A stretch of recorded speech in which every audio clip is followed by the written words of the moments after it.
दुनिया के सबसे बिजिएस्ट स्टेशन शिंजुकू में खड़े होकर अगर आप किसी से पूछो कि यहाँ सबसे फेमस इंडियन चीज़ क्या है, तो वो आपको डेफिनेटली नाकामुराया के इस इंडियन करी के बारे में बताएगा। लेकिन 99% लोगों को ये नहीं पता होगा कि इस रेसिपी के पीछे इंडियन आज़ादी का एक राज छुपा है।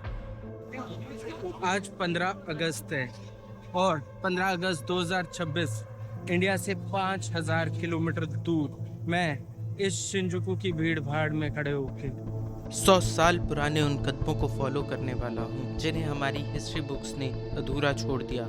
शिंजुकू से ही हमारी एक बहुत बड़े रिवोल्ट की शुरुआत हुई थी, जिसके बारे में आप सबने सुना होगा। कैसे शुरू हुआ हमारा रिवोल्ट? बात 1911 की है। King George V, Queen Mary Delhi आए। दिल्ली दरबार में एक बड़ा ऐलान हुआ, ब्रिटिश इंडिया की राजधानी कलकत्ता से दिल्ली शिफ्ट होगी। लेकिन सिर्फ एक साल बाद 23 दिसंबर 1912 वाइसरॉय लॉर्ड हार्डिंग हाथी पर सवार चांदनी चौक से गुजर रहे थे। नई राजधानी में उनकी सेरेमोनियल एंट्री हो रही थी, पर तभी उन पर एक बम फेंका गया, जानलेवा हमला हुआ।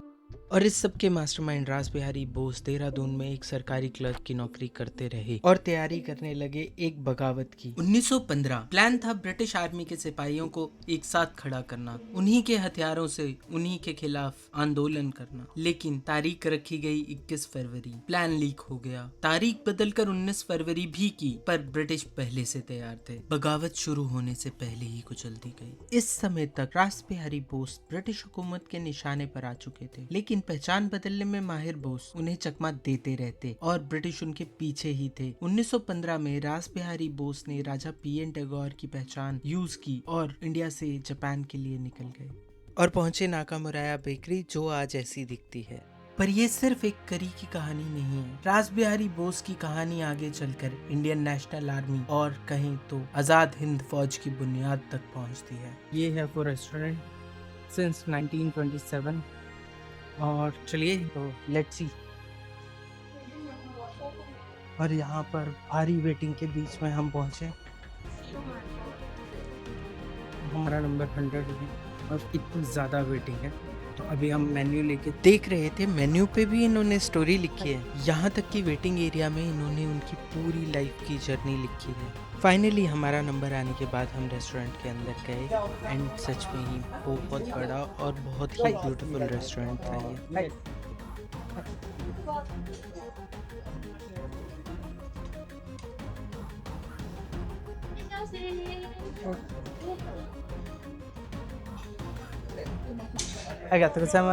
हाय। सच बताएं तो हम यहाँ पे आके अमेज्ड हो गए हैं। क्यों? यहाँ पर हर जगह फोटोज लगी हैं और बहुत मतलब देख के बहुत अच्छा लग रहा है। सच टेस्ट करके बताएंगे कैसी है। हाय, हमारे सैलड्स आ चुके हैं। तो हमने ऑर्डर की एक वेजिटेरियन करी और उसके साथ राइस और बहुत सारी चीज़ें दे के गए थे ये लोग। शेफ़ की तरफ से मैसेज भी जो एक स्पेसिफिक राइस के लिए था। और सीरियसली यहाँ पे तो रेस्टोरेंट कम और म्यूज़ियम की वाइब ज़्यादा आई है। मेरे पीछे लगी हुई फ़ोटो से आप देख सकते हैं। बिलिंग काउंटर के पास भी उनका एक स्टैचू है। इंडिया से निकलने के बाद सोमा परिवार ने उन्हें इसी नाकामुरा बेकरी में शरण दी, पर मुश्किल खत्म नहीं हुई थी। जापान ब्रिटेन का अलायंस था और 1915 से 1918 के बीच में वो जगह जगह पहचान बदलते रहे। रिकॉर्ड्स के मुताबिक 17 बार तक जगह और पहचान बदली है उन्होंने जापान में भी। 1918 में उनकी जिंदगी ने एक नया मोड़ लिया। रास बिहारी बोस ने सोमा परिवार की बेटी तोशिको सोमा से शादी कर ली। अब सिर्फ जापान छुपने की जगह नहीं थी, धीरे धीरे उनका घर बनता गया। उन्होंने जापानीज सीखी, यहाँ के लोगों से जुड़े और रास बिहारी बोस ने भारत छोड़ा था, भारतीयता नहीं। जापान आने के बाद उन्होंने न्यू एशिया के नाम से अखबार स्टार्ट किया और 16 किताबें लिखी जो जापानीज में लिखी। एक एजुकेटेड सोसाइटी को बताना शुरू किया कि इंडिया को आज़ादी की कितनी ज़रूरत है और शुरुआत की इंडियन नेशनल आर्मी INA की, आज़ाद हिंद फौज। हिस्ट्री में इतना कुछ था ये मुझे भी नहीं पता था कि रास बिहारी बोस जी के इतने एफर्ट्स के बाद जापान में हम एक कनेक्शन इस्टेब्लिश कर पाए। और शिंजुकू स्टेशन से जस्ट इतना पास ये रेस्टोरेंट है, मुझे कोई आइडिया नहीं था। तो चलिए को लेके चलेंगे एक बहुत ही ऐतिहासिक जगह पे, जहाँ एक टेम्पल जुड़ा है नेताजी सुभाष चंद्र बोस। तो 1943 में जब रास बिहारी बोस ठीक नहीं फील कर रहे थे और उनकी तबीयत ख़राब हो गई, तो दुनिया ने एक ऐसा मिरेकल देखा जो दुनिया में आज तक दोबारा नहीं हुआ। 90 डेज में जर्मनी से 2 सबमरीन बदल कर एक इंसान जापान आए थे और उनका नाम था नेताजी सुभाष चंद्र बोस। क्यों तो नेताजी पहले भी जापान आ चुके थे एक बार, पर इस बार वो एज अ वर्ल्ड लीडर आए थे जो अपनी आजाद हिंद फौज या कहें द इंडियन नेशनल आर्मी की कमान संभालने आए, और रास बिहारी बोस ने उन्हें कमान दी भी उसी तरीके से थी। नेताजी को इंट्रोड्यूस किया गया as a present. You might ask me what I did in Tokyo for what present I have brought for you. Well, I have brought for you this present.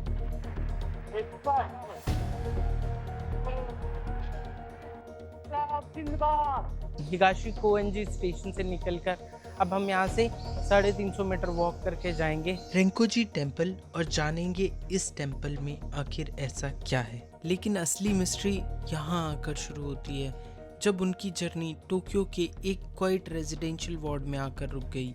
कैसे?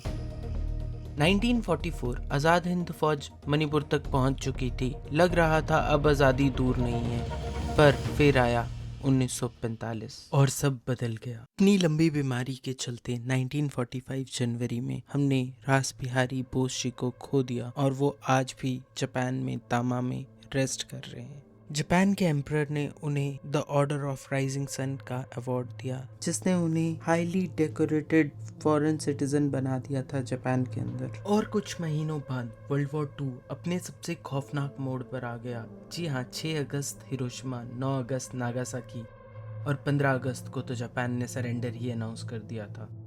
आज़ाद हिंद फौज का सबसे बड़ा सपोर्टर जापान खुद हार चुका था और सिर्फ 3 दिन बाद 18 अगस्त 1945 खबर आई कि नेताजी सुभाष चंद्र बोस का प्लेन ताइहोकू में क्रैश हो गया। लेकिन उसके बाद जो हुआ उसका कनेक्शन हमें सीधा टोक्यो के इस रिंकोजी टेम्पल तक ले आता है। प्राइम मिनिस्टर्स ने इंडिया से आकर अपने मैसेजेस दिए हैं सुभाष चंद्र बोस को। फाइनली हम सुगिनामी के एक छोटे से वार्ड में रिंक्योजी टेम्पल के पास खड़े हैं और यहाँ पर बुद्धिस्ट मॉन्क ने आज तक नेताजी की अस्थियों को संभाल के रखा है। पर आज भी सबसे बड़ा सवाल वही है, रिंकोजी में अस्थियां रखी हैं जिन्हें नेताजी से जुड़ा माना जाता है, क्या वो सच में उनकी हैं या नहीं? ये कहानी आज भी अधूरी है इतने सालों के बाद भी। पर जो भी हो, असली राज इसी टेम्पल में छुपा है या जवाब यहीं छुपा है। घर से दूर रहने का दर्द क्या होता है ये आज मैं समझ सकता हूँ।